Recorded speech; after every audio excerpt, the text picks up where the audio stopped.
మహాపరిశుద్ధుడు మన రక్షకుడు విమోచకుడు నజరేయుడైన యేసు క్రీస్తు శక్తి కలిగిన నామంలో నా ఆత్మీయులందరికీ హృదయపూర్వక వందనాలు. ప్రతిరోజు మేడగది యూట్యూబ్ ఛానల్ ద్వారా శక్తి కలిగిన దైవ సందేశం మీకు అందించడానికి ప్రభు నాకు చూపిన అపారమైన కృపను బట్టి దేవునికి మహిమ కలుగునుగాక. ఆత్మీయులారా, ఈరోజు ఈ వాక్యం నీ ఆత్మీయ జీవితాన్ని బలపరచాలని, నడిపించాలని, స్థిరపరచాలని, ఆదరించాలని కోరుతున్నాను. దేవునికి మహిమ కలుగునుగాక. నేటి మన దైవ సందేశం బలము. ఆత్మీయంగా మన యాత్రలో బలవంతులమై సాగిపోవాలి. నీవు ఒక బలమైన వ్యక్తిగా, దేవుని కోసం శూర కార్యాలు చేసే వ్యక్తిగా నువ్వు జీవించాలి. నీలో బలము ఎప్పుడు వస్తుంది, నువ్వు ఎప్పుడు బలవంతుడవు, ఎప్పుడు బలవంతురాలుగా ఉంటావు అంటే దేవుని వాక్యం నీలో ఉంటే నువ్వు బలంగా జీవిస్తావు. రెండోది, యేసు నామాన్ని విశ్వసించడం ద్వారా నువ్వు బలాన్ని పొందుకుంటావు. అంతేకాదు, దేవుని వాగ్దానాలను స్మరించుట ద్వారా నీవు బలవంతుడిగా, బలవంతురాలుగా నిలిచి శూర కార్యాలు జరిగిస్తావు. అయితే ఆత్మీయులారా, కొన్నిసార్లు నీ ఆత్మీయ యాత్రలో బలహీనమైన విశ్వాసంతో, బలహీనమైన భక్తితో, బలహీనమైన ఆత్మీయ జీవితంలో జీవిస్తూ కొన్నిసార్లు సులువుగా చిక్కులు పెట్టే పాపాన్ని నీవు ఆ పాపానికి అడిక్ట్ అయి నీవు ఆత్మీయ సహవాసాన్ని దూరమై బలహీనమైపోతున్నావేమో.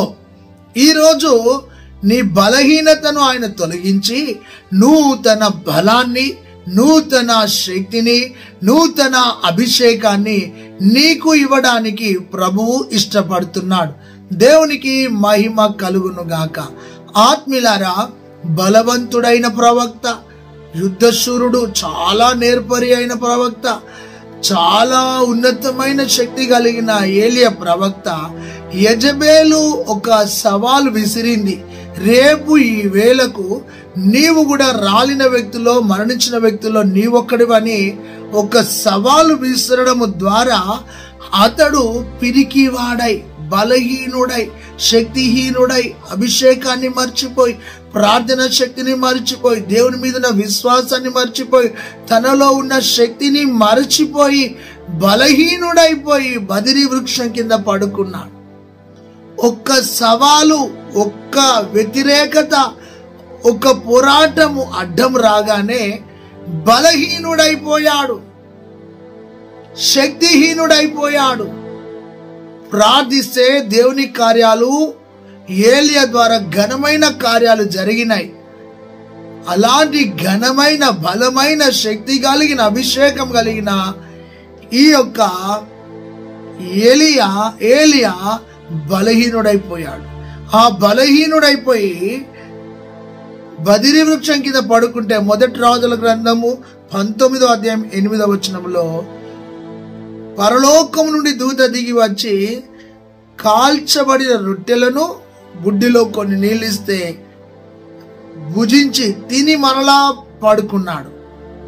అలా మరలా రొట్టెలనిచ్చి బలపరచగా బలము తెచ్చుకొని హోరేబు వైపు పరిగెత్తినాడు.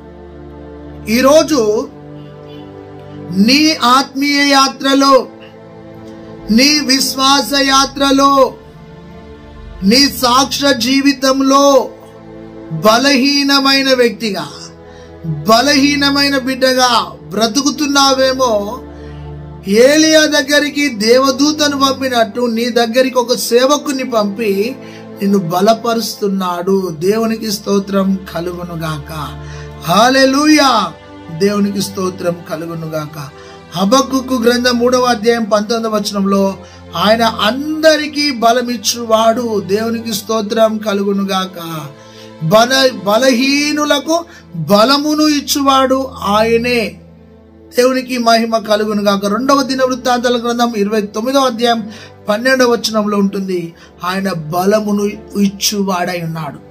ఒకవేళ బలహీనమైన స్థితిలో నీవు ఉంటే, ప్రభువా నాకు బలాన్ని దయచేయి ప్రభు అని నువ్వు దేవుని వైపు చూడు. దేవునికి స్తోత్రం కలుగును గాక. కొన్ని ఆత్మీయ విషయాలు నిన్ను దేవుడు ఎలా బలపరుస్తాడు, అయితే నువ్వు ఎలా బలము తెచ్చుకోవాలో దేవుని వాక్యం ద్వారా మనము ధ్యానించుదాం. దేవునికి స్తోత్రం కలుగును గాక. హల్లెలూయా. దేవునికి మహిమ కలుగును గాక.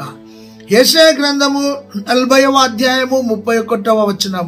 యెషయా గ్రంథం 40వ అధ్యాయం 31వ వచనంలో, దేవుని వైపు చూచుట వలన నీకు బలం, యెహోవా కొరకు ఎదురు చూచువారు నూతన బలమును పొందెదరు. హల్లెలూయా. దేవుని కొరకు కనిపెట్టుట వలన నువ్వు బలవంతురాలుగా మారిపోతావు. దేవుని కొరకు కనిపెట్టు వారు నూతన బలాన్ని పొందుకుంటారంట. దేవునికి స్తోత్రం కలుగును గాక. ఎంత గొప్ప విషయమో ఆత్మీయులారా. నీవు ఎవరి వైపు చూస్తే బలం పొందుకుంటావో తెలుసా? జీవము కలిగిన దేవుని వైపు చూస్తే బలాన్ని పొందుకుంటావు. ఆయనలో ఉన్న శక్తిని పొందుకుంటావు. నీ ఆత్మీయ యాత్రలో ఎదురైతున్న సమస్యలను చూడకు, పోరాటాలను చూడకు, శత్రువులను చూడకు, నీ రోగాన్ని చూడకు, నీ యొక్క బాధను చూడకు, నీ సమస్యను చూడకు. యెహోవా కొరకు ఎదురు చూచువారు నూతన బలము పొందుకుంటారని వాక్యం సెలవిస్తుంది. హల్లెలూయా. వారు ఆయన తట్టు చూడగా వారికి వెలుగు కలిగెను. ఈరోజు దేవుని కొరకు కనిపెట్టుదాం. ఎప్పుడైతే దేవుని కొరకు కనిపెడతావో నూతన బలాన్ని దేవుడు నీకు అనుగ్రహిస్తాడు. ఆయన నీ అంతరంగానికి బలం ఇచ్చి, నీ మనసుకు బలం ఇచ్చి, నీ శరీరానికి సత్తువనిచ్చి ఆత్మలో బలవంతునిగా చేస్తాడు. ఎప్పుడైతే ఆత్మలో బలం ఉంటుందో నీవు పాపాన్ని, లోకాన్ని జయించి దేవుని కోసం జీవిస్తావు. మొదటి మాట, దేవుని కొరకు ఎదురు చూచు వారు బలమును పొందుకుంటారు. హల్లెలూయా. ఒకవేళ నీ ఆత్మీయ యాత్రలో బలహీనమైన బ్రతుకుతున్నావేమో, బలహీనమైన మనస్సాక్షితో ఉన్నావేమో, బలహీనమైన జీవితం జీవిస్తున్నావేమో, దేవుని కొరకు కనిపెట్టు. ఆ కనిపెట్టుటలో దేవుడు నీకు బలాన్ని ఇస్తాడు. ఆ బలము ద్వారా నువ్వు లోకాన్ని, లోకంలో ఉన్న సమస్యలను, నీ చుట్టూన్న పోరాటాలను జయించగలుగుతావు. ఆమేన్. హల్లెలూయా. రెండవ విషయం నా ఆత్మీయ సహోదరి సహోదరుడా, నిర్గమకాండం 15వ అధ్యాయం 13వ వచనం. నిర్గమకాండం 15వ అధ్యాయం 13వ వచనంలో కృప ద్వారా బలము తెచ్చుకుంటారంట. Praise the lord. అంటే కృప నిన్ను బలవంతుని చేస్తుంది. కనిపెడితే నువ్వు బలవంతుడవు. కృప ద్వారా నువ్వు బలము తెచ్చుకుంటావు, బలవంతుడిగా మారిపోతావు. నీవు బలంగా బ్రతకాలి అంటే కృపను కోరుకో. కృప నిన్ను బలపరుస్తుంది. Praise the lord. బలహీనులకు బలం ఇచ్చేది కృప, శక్తిహీనులకు శక్తినిచ్చేది కృప. యెహోషాపాతు యుద్ధానికి వెళుతున్న సమయంలో నలుదిక్కుల నుండి శత్రువులు మోహరించి యెహోషాపాతును ఓడించి రాజ్యాన్ని నిర్మూలన చేయాలని కంకణం కట్టుకున్నప్పుడు యెహోషాపాతు గాయకులను పిలిచి, స్తుతించే వారిని పిలిచి, యెహోవా కృప నిరంతరముండును అని పాట పాడుకున్నాడు. Praise the lord. కృప నీకు బలం ఇస్తుంది. కృప నీకు జయాన్ని ఇస్తుంది. కృప నీ స్థితిని మారుస్తుంది. కృప నిన్ను హెచ్చిస్తుంది. కృప నిన్ను వారసత్వంలోనికి నడిపిస్తుంది. కృప నీకు తిరుగులేని ఆశీర్వాదాన్ని ఇస్తుంది. దేవునికి మహిమ కలుగును గాక. పౌలన్నాడు, నేడు నేను ఏమైనానో అది ఆయన కృప అయి ఉన్నది. కేవలం ఆయన కృప ద్వారా నేను బలవంతుడను అన్నాడు. కృప కొరకు కనిపెట్టుకొనిన వారిలో ఎవడును సిగ్గునొందలేదంట. రెండోది, కృప ద్వారా బలమును తెచ్చుకుంటాం. కృప ద్వారా బలం. దేవునికి స్తోత్రం. కనిపెట్టుట ద్వారా బలము. రెండోది, కృప ద్వారా బలం. దేవునికి స్తోత్రం కలుగును గాక. దావీదు బలహీనమై పడిపోతే కృప తనను బలవంతునిగా చేసింది. పేతురు బలహీనమై పడి మునిగిపోతే కృప తనను పైకి నిలవబెట్టింది. దేవునికి స్తోత్రం. స్టెఫెన్ అంటాడు, ఆయన కృప ద్వారా బలము తెచ్చుకున్నాడంట. హల్లెలూయా. రెండోది, నీవు నేను ఈ స్థితిలో ఉన్నామంటే తెలివితో కాదు, జ్ఞానముతో కాదు, భక్తితో కాదు, సమర్పణతో కాదు, ప్రార్థనతో కాదు, కేవలం ఆయన కృప నిన్ను నన్ను బలవంతులను చేసింది. దేవునికి మహిమ కలుగును గాక. రెండోది, కృప ద్వారా బలం. మొదటిది కనిపెట్టుట ద్వారా బలం, రెండోది కృప ద్వారా బలం. దేవునికి స్తోత్రం కలుగును గాక. హల్లెలూయా. దేవునికి మహిమ. మూడో విషయాన్ని చూస్తే ఆత్మీయులారా, ఇర్మియా గ్రంథం 18వ అధ్యాయం 12వ వచనంలో, ఇర్మియా గ్రంథం 18వ అధ్యాయం 12వ వచనంలో వాగ్దానముల ద్వారా బలం. ఎంత గొప్ప మాట. ఆకాశం గతించినా, భూమి గతించినా ఆయన వాగ్దానాలు గతించవు. ఆయన వాగ్దానాలన్నీ యేసుక్రీస్తులో అవునన్నట్టుగానే ఉన్నాయి. ఆయన వాగ్దానం నీ జీవితంలో చేశాడంటే అది ఖచ్చితంగా నీ జీవితంలో నెరవేరుతుంది. హల్లెలూయా. ఆయన వాగ్దానములిచ్చి నెరవేర్చువాడు, మాట తప్పుటకు నరుడు కాదు. దేవునికి స్తోత్రం. ఒక వాగ్దానం చేసినాడు అబ్రహాముతో. ఏమన్నాడు? నేను నిన్ను ఇస్కరేణుల వలె, ఆకాశ నక్షత్రముల వలె నేను ఆశీర్వదిస్తానని వాగ్దానం చేసినాడు. వారి శరీరము మృతతుల్యమైతుంది, శారమ్మ గర్భము ఉడికిపోయింది, వాళ్ళు ముసలి వారైపోయినారు, కానీ వాగ్దానములో బలమున్నది. Praise the lord. వారు వాగ్దానం కోసం కనిపెడుతున్నారు. ఈ వాగ్దానం ద్వారా మాలో ఒక నూతన ఉజ్జీవం, ఉత్తేజం, బలము, శక్తి కలుగుతుందని వారు వాగ్దానం కోసం కనిపెట్టినారు. దేవుని బిడ్డ, ఈ రోజున నీవు యెహోవా కొరకు ఎదురు చూస్తే బలం పొందుకుంటావు, కృప ద్వారా బలం పొందుకుంటావు, వాగ్దానము ద్వారా బలము పొందుకుంటావు. హల్లెలూయా. నిరాశ నిస్పృహల మధ్యలో వాగ్దానాన్ని చూడు. నీ కన్నీటి పరిస్థితుల మధ్యలో వాగ్దానాన్ని చూడు. నీ ఓటమి పోరాటాలలో వాగ్దానాన్ని చూడు. విడువబడ్డ దిక్కులేని స్థితిలో నీవు ఉన్న వాగ్దానం వైపు చూడు. దేవునికి స్తోత్రం కలుగును గాక. అబ్రహాముతో అన్నాడు, నేను నిన్ను ఆశీర్వదిస్తాను అన్నాడు. ఆ ఆశీర్వాదం కోసం వాగ్దానాన్ని చూసినారు. దేవునికి మహిమ కలుగును గాక. ఆ వాగ్దానమే వారి ఎముకలకు బలాన్ని, శక్తినిచ్చింది, మనసుకు బలాన్ని, శక్తినిచ్చింది, అంతరంగానికి బలాన్ని ఇచ్చింది వాగ్దానం. హల్లెలూయా. ఒకే వాగ్దానం మోషేతో అన్నాడు, నా సన్నిధి నీతో ఉంటది, వెళ్ళు అన్నాడు. అంతే. 40 years సన్నిధితో వెళ్ళిపోయాడు. యెహోషువకు వాగ్దానం చేసినాడు. యెహోషువ, నేను నీకు ముందుగా వెళుతానన్నాడు. హల్లెలూయా. వాగ్దానం ద్వారా బలం తెచ్చుకో. నీ యాత్రలో బలహీనమైపోతున్నావేమో, కుటుంబ జీవితంలో బలహీనమైపోతున్నావేమో, ప్రార్థన జీవితంలో బలహీనమైపోతున్నావేమో, నీ అంతరంగములో బలహీనమైపోతున్నావేమో. బలహీనమైన నీ జీవితాన్ని బలపరచడానికి ప్రభు ఇష్టపడుతుండగా వాగ్దానం కోసం చూడు.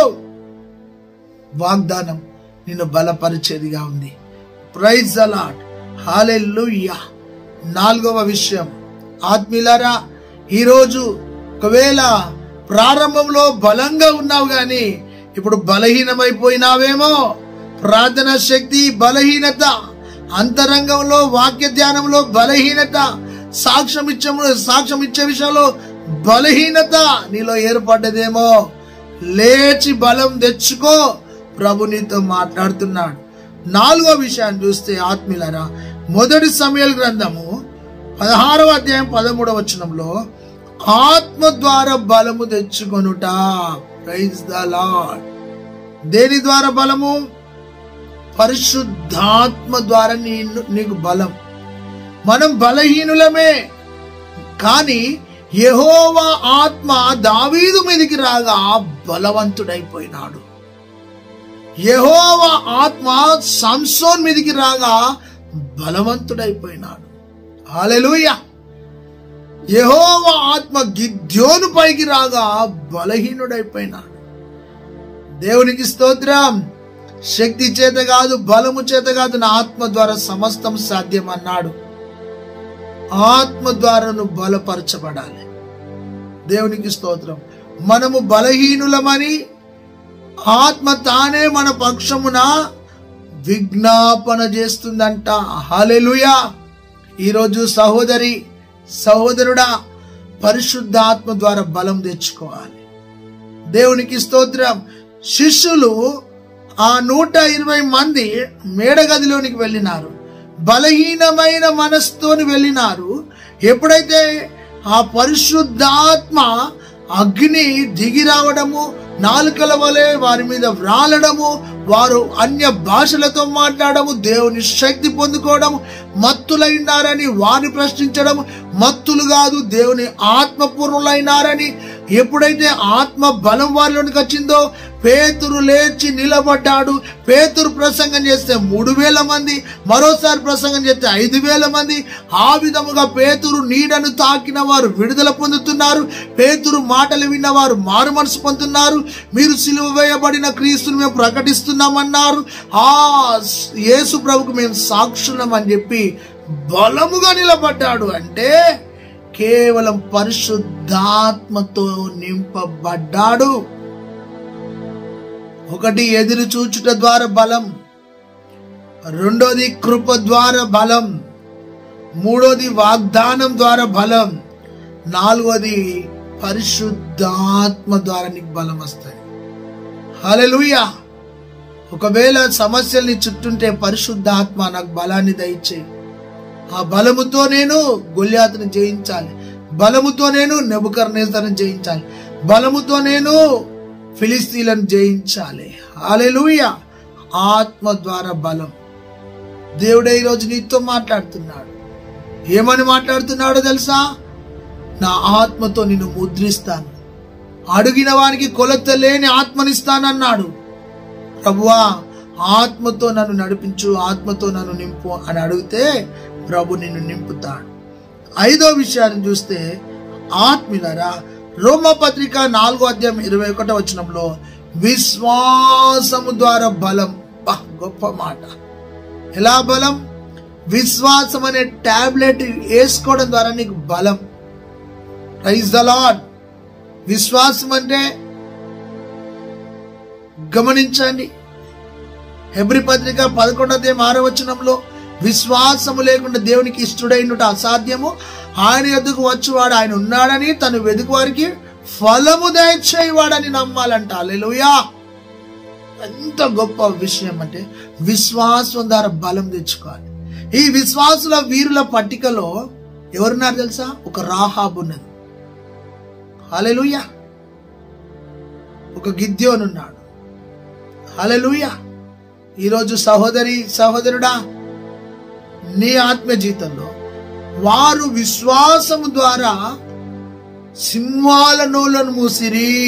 ఎంత బలం అండి! వారు విశ్వాసం ద్వారా అగ్ని బలాన్ని చల్లార్చిరి. వారు విశ్వాసం ద్వారా పొడి నేల మీద నడుచుకుంటూ వెళ్ళినట్టు సముద్రములో నడిచిరి. వారు విశ్వాసము ద్వారా చూడక నమ్మిన ఆ పునాదులు గల పట్టణంలోకి వెళ్ళిపోయారు. హల్లెలూయా. ఒకే విశ్వాసం ద్వారా రంపాలతో కోయబడ్డారు. ఒకే విశ్వాసం ద్వారా మృతులైన వారిని తిరిగి పొందుకున్నారు. ఎంత గొప్ప కార్యం! అంటే విశ్వాసం కోసం కొందరు యాతన చేయబడ్డారు, విశ్వాసం కోసం కొందరు నిలబడ్డారు. ఈరోజు ఒక మాట అడుగుతున్నా, నీ విశ్వాసాన్ని తాకట్టు పెడుతున్నావేమో, నీ భక్తిని తాకట్టు పెడుతున్నావేమో, నీ బలాన్ని తాకట్టు పెడుతున్నావేమో, నీ యొక్క ఆత్మీయ జీవితాన్ని తాకట్టు పెడుతున్నావేమో, ఈరోజు నీ శరీర క్రియలను బట్టి నీవు తాకట్టు పెడుతున్నావేమో నీ మనస్సాక్షిని. జాగ్రత్త బిడ్డ, దేవుడు నీతో మాట్లాడుతున్నాడు. విశ్వాసము ద్వారా బలం తెచ్చుకున్నారంట. Praise the lord. హల్లెలూయా. దేవుడు ఈరోజు నీతో మాట్లాడుతున్నాడు. ఏంటిది? విశ్వాసం ద్వారా బలం.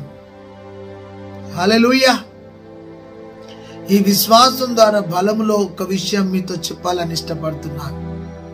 దేవునికి స్తోత్రం కలుగును గాక. అయితే ఈ లోకంలో కొన్ని పరిస్థితులను బట్టి, కొన్ని పోరాటాలను బట్టి నువ్వు బలహీనమైపోతావు. బలహీనమైనప్పుడు నీలో ఉన్న విశ్వాసాన్ని బిల్డప్ చేసుకోవాలి, నీ విశ్వాసాన్ని పెంచుకోవాలి. సవాళ్ళు నీ ముందటున్న విశ్వాసాన్ని ఉపయోగించాలి. ఇక్కడ గమనించినట్లయితే రోమపత్రిక 4:21 అబ్రాము శారమల కోసం రాయబడి ఉంటుంది. వారు విశ్వాసమును బట్టి అని ఉన్నది, బలం తెచ్చుకున్నారు. దేవుడే ఈరోజు నిన్ను దర్శిస్తున్నాడు. విశ్వాసాన్ని ఉపయోగించు. పునరుత్థాన దినాన్ని దేవుని కోసము సమర్పించుకో.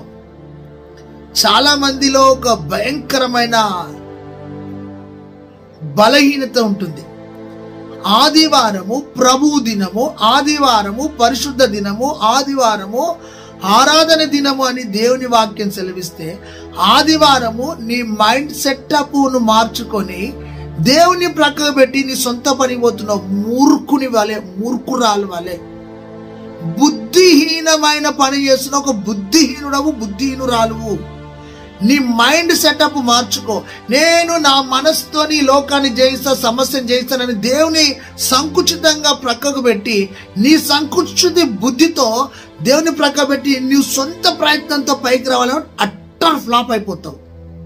నీ సొంత ప్రయత్నము అట్టర్ ఫ్లాప్ అయిపోతుంది. ఒకవేళ ఆదివారమును దేవునికి ఇవ్వకుండా నీ సొంత పని చేస్తున్నావంటే నీవు ఒక ప్రమాదంలో చిక్కుకోబోతున్నావు అని అర్థం. నీ అధిక తెలివిని ఉపయోగించి, నీ మూర్ఖత్వాన్ని ఉపయోగించి దేవుడు చూస్తాడు, నాకు కష్టం నది, పిచ్చి పిచ్చిగా మాట్లాడకు. నీ బుద్ధిహీనతను మార్చుకో, నీ యొక్క స్వభావాన్ని మార్చుకో. 6 దినములు కష్టపడి 7వ దినమున పరిశుద్ధ దినం, పునరుత్థాన దినమందు దేవుణ్ణి స్తుతించి ఆరాధించాలి. ఆ రోజును కూడా దేవుని సన్నిధికి దూరం అవుతున్నంటే నీ మీద ఒక దయ్యం కూర్చున్నది అని అర్థం. నీ మీద ఒక దయ్యం కూర్చున్నది. నీవు దయ్యపు స్వభావం కలిగిన విశ్వాసివి. ఈరోజు నేను ఒక సాక్ష్యం విన్న, ఒక కోటేశ్వరుడు బిల్డర్ ఆదివారం చర్చి మందిరాన్ని తుడిచి శుభ్రం చేసి ఇంటికి వెళ్ళి మళ్ళీ తన కుటుంబాన్ని కారులో తీసుకొని వచ్చి కూర్చొని వాక్యం వింటాడు. అలా కొన్ని సంవత్సరాల నుండి చేస్తున్నాడు కోటేశ్వరుడు. ఒకరోజు దైవ సేవకుడు అడిగాడంట, ఎందుకు నువ్వు ఇలా చేస్తున్నావు? ఒక 2,000 ఇస్తే ఊడుస్తారు తుడుస్తారు కదా అంటే, నేను ఎప్పుడైతే ఇలా పని చేస్తానో దేవుడు నన్ను ఆశీర్వదించాడు కాబట్టి నేను చేయడము నాకు ఆశీర్వాదం, నన్ను వద్దనద్దు, నేను చేస్తాను. ఆదివారం రోజు నాకు ఎన్నో సెటిల్మెంట్స్ వస్తాయి, నేను బిల్డర్ కాబట్టి అన్నిటిని ప్రక్కబెట్టి 1 గంటల వరకు ఫోన్ స్విచ్ ఆఫ్ చేసి వాక్యం విని ఇంటికి పోయిన తర్వాత ఫోన్ ఆన్ చేస్తాను, తర్వాతనే నా బిజినెస్ అన్నాడు. అది మైండ్ సెట్ మార్చుకో. బుద్ధిహీనమైన నీ మనసును మార్చుకో. వార్నింగ్ ఇస్తున్నాడు దేవుడు నీకు. హల్లెలూయా. గమనించండి, విశ్వాసం ద్వారా బలాన్ని తెచ్చుకుందాం. హల్లెలూయా. మరొక మాట ఆత్మీయులారా, 2వ రాజుల గ్రంథం 6వ అధ్యాయం 7వ వచనంలో, 2వ కొరింథీ పత్రిక 6వ అధ్యాయం 7వ వచనంలో, వాక్యము ద్వారా బలము. దేని ద్వారా బలము? వాక్యము ఎముకలకు శక్తినిస్తుంది. Praise the lord. అది 2 అంచులు గల ఖడ్గం. వాక్యం లోపలికి దూరుకొని వెళుతూ, నీ కీళ్లను కాళ్ళ మూలుగులోనికి వెళుతూ, లోపల విభజించిన మట్టుకు వెళుతూ నీ అంతరంగాన్ని బాగు చేస్తుంది వాక్యం. హల్లెలూయా. వాక్యము ద్వారా బలం తెచ్చుకోవాలి. దేవుడే నీతో మాట్లాడుతున్నా. 107వ కీర్తన 20వ వచనంలో ఆయన వాక్కును పంపి బాగు చేస్తానన్నాడు. Praise the lord. ఆయన వాక్యం సుత్తి లాంటిది, నిన్ను కొట్టి సరి చేస్తుంది. ఆయన వాక్యము ఖడ్గము లాంటిది, నీలో ఉన్న పనికి రాని వాటిని కట్ చేస్తుంది. ఆయన వాక్యం అద్దము లాంటిది, నీ సహజ స్థితిని చూపిస్తుంది. ఆయన వాక్యము దేవుని బిడ్డ సబ్బు లాంటిది, నీ యొక్క అంతరంగాన్ని మలినాన్ని కడుగుతుంది. ఆయన వాక్యము దేవుని బిడ్డారా కొరడా లాంటిది, నిన్ను కొట్టి సరి చేస్తుంది. ఆయన వాక్యము జుంటి తేనె దారాల కంటే మధురమైనది, భుజిస్తే నీకు బలాన్ని ఇస్తుంది. ఆయన వాక్యము నీ అంతరంగానికి మందు. ఈ వాక్యమే నీ మనసును గడిగే మందు. ఈ వాక్యం ద్వారా నువ్వు సరి చేయబడదు గాక. వాక్యాన్ని వినకుండా లోకంలోని వింటూ లోక పాపం అనే దాన్ని ముసుగులో బ్రతుకుతూ ఆదివారం వస్తే లోకందికి వెళ్తావు. మూర్ఖుని వలె మూర్ఖురాలు వలె బ్రతకకు. నీ మైండ్ సెటప్ మార్చుకో. నువ్వు చాలా జాగ్రత్తగా ప్రవర్తించు. నువ్వు రెడ్ జోన్ లో ఉన్నావు. మందిరానికి దూరం అవుతున్నా అంటే ఉచ్చులో పడబోతున్నావు. సహవాసానికి దూరం అవుతున్నా అంటే నువ్వు ఉచ్చులో పడబోతున్నావు. నువ్వు దేవునికి దూరం అవుతున్నావు అంటే ఖచ్చితంగా ఒక శ్రమకు గురి కాబోతున్నావు. అపవాది గాని కోరంలో చిక్కుకోబోతున్నావు. నీ అధిక తెలివిని మానుకొని కష్టపడుతున్నాను అంటున్నావు. నీ కష్టం అంతా హాస్పిటల్ పోతుంది. నీ కష్టం అంతా చినిగిపోయిన సంచిలో వేయబడి ఉంటది. నీ కష్టం అంతా నీ రోగాల పాలవుతుంది. ఒకవేళ దేవుని ప్రక్క పెట్టి నువ్వు కష్టపడుతున్నావు అంటే ఖచ్చితంగా నీ శరీరానికి రోగాన్ని సంపాదించుకుంటున్నావు అని అర్థం. రోగగ్రస్తమైన బ్రతుకుతూ నీ అంతరంగాన్ని పాడు చేసుకుంటున్నావేమో. ఈ రోజు వాక్యం ద్వారా నువ్వు బలపరచబడదువు గాక. Praise the lord. హల్లెలూయా. వాక్యం ద్వారా బలం. దేని ద్వారా? వాక్యం ద్వారా బలం. కొన్ని చర్చిలకు వెళ్తే దుప్పట్లు ఇస్తారంటే దుప్పట్ల కోసం పోయేటోళ్ళు, కేకులు ఇస్తారంటే కేకుల కోసం పోయేటోళ్ళు, కూరగాయలు ఇస్తారంటే కూరగాయల కోసం పోయేటోళ్ళు, ఇంకా టాబ్లెట్లు ఇస్తారంటే టాబ్లెట్ల కోసం పోయేటోళ్ళు, పెట్టెలు ఇస్తారంటే పెట్టెల కోసం పోయేటోళ్ళు. అట్లాంటి తుచ్చమైన భక్తి చేయకు. స్ట్రాంగ్ భక్తి చేయి, శక్తి గల భక్తి చేయి, బలమైన భక్తి చేయి, అభిషేకమందు స్థిరపరచబడే భక్తి చేయి. దేవునికి స్తోత్రం. సంఘానికి పోయేది అడక తిన్నందుకు కాదు, సంఘానికి ఇచ్చేందుకు పోవాలి. సంఘాన్ని బలపరచడానికి పోవాలి. సంఘాన్ని నిలబెట్టడానికి పోవాలి. సంఘ బిడ్డలకు దోడు వాదోడుగా ఉండడానికి పోవాలి. కానీ అక్కడికి పోతే నాకేమో ఇస్తారు అన్నట్టు అడక తిన్నట్టుగా పోతే నీ జీవితాంతం అడుక్కున్నట్టుగానే ఉంటావు. అడక తింటోడు ఎప్పుడు అడుక్కున్నట్టుగానే ఉంటాడు, ఇచ్చేటోడు ఎప్పుడు ఇచ్చినట్టుగానే ఉంటాడు. ఒకవేళ నీ ఆత్మీయ జీవితంలో కూడా అలానే ఉన్నావేమో. వాక్యం నిన్ను బలపరచాలి బిడ్డ. వాక్యం నిన్ను బలపరచాలి. ఈ వాక్యం అందు నిలిచిన వాడే శిష్యుడు. ఈ వాక్యం బండ లాంటిది, నిన్ను నిలబెట్టే బండ ఈ వాక్యం. ఈ బండ మీద నీ ఇల్లు కట్టుకో. ఈ వాక్యం మీద నీ ఇల్లు కట్టుకో. నీ జీవితాన్ని కట్టుకో. ఈ వాక్యమే నీ ఆత్మీయ జీవితానికి మూలాధారమైనది. Praise the lord. చివరిగా ఒక మాట ఆత్మీయులారా, దేవునికి స్తోత్రం కలుగును గాక. హల్లెలూయా. ఇర్మియా గ్రంథం 12వ అధ్యాయం 5వ వచనంలో దేవుని నమ్ముట వలన బలం అంట. నమ్ముతే చాలు బలం వస్తుంది అంతే. హల్లెలూయా. యెహోవాను నమ్ముట వలన, ఆ దేవుని నమ్ముట వలన వారికి బలం కలిగిందంట. హల్లెలూయా. గొప్ప మాట. ఎప్పుడైతే ఆయన నువ్వు మనస్ఫూర్తిగా నమ్ముతావో నీకు బలం ఇస్తాడు. 3 రకాల బలం. అంతరంగంలో బలం, మానసికంగా బలం, శరీరానికి బలం. హల్లెలూయా. ఎప్పుడు తెలుసా?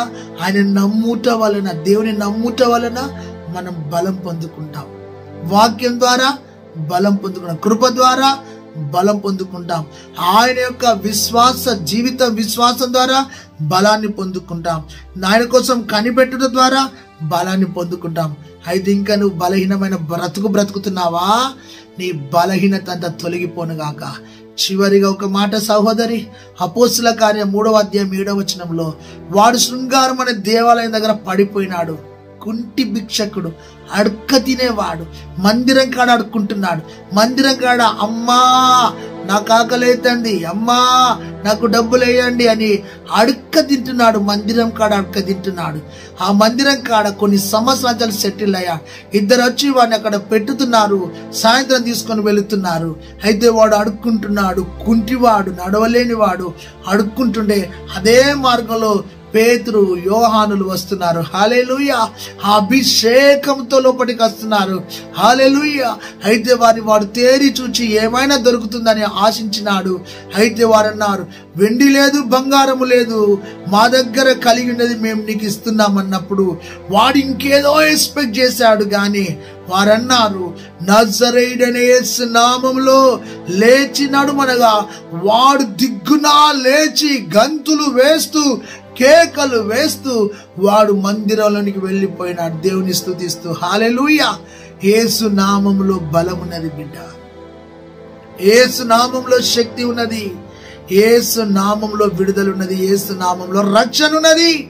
ఆ యేసు నామంలో స్వస్థత, యేసు నామంలో బలాన్ని పొందుకొని కీళ్లు కాళ్ళలోనికి శక్తి విడుదలగా లేచి నిలబడ్డాడు. హల్లెలూయా.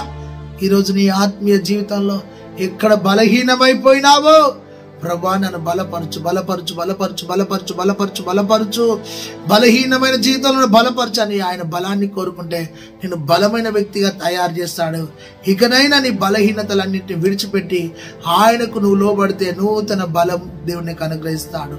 దేవుడి మాటలను దీవించును గాక. ఆమేన్. పరిశుద్ధుడా, ఈ వాక్యాన్ని నీరుకట్టి ఫలింపజేసి నీ నామాన్ని ఘనపరచుకోవాలి. యేసు నామములో ప్రార్థిస్తున్నాం తండ్రి. ఆమేన్. తండ్రి, కుమార, పరిశుద్ధాత్మ త్రియేకదేవుని ప్రేమ, కృప, సమాధానం సదాకాలం తోడైండును గాక. ఆమేన్. May God bless you. దేవుడు మిమ్మల్ని దీవించును గాక. ఈ వాక్యం నీకు నచ్చితే మరొకసారి వినండి, షేర్ చేయండి. ఈ యొక్క యూట్యూబ్ ఛానల్ సబ్స్క్రైబ్ చేసుకోండి. ఆమేన్.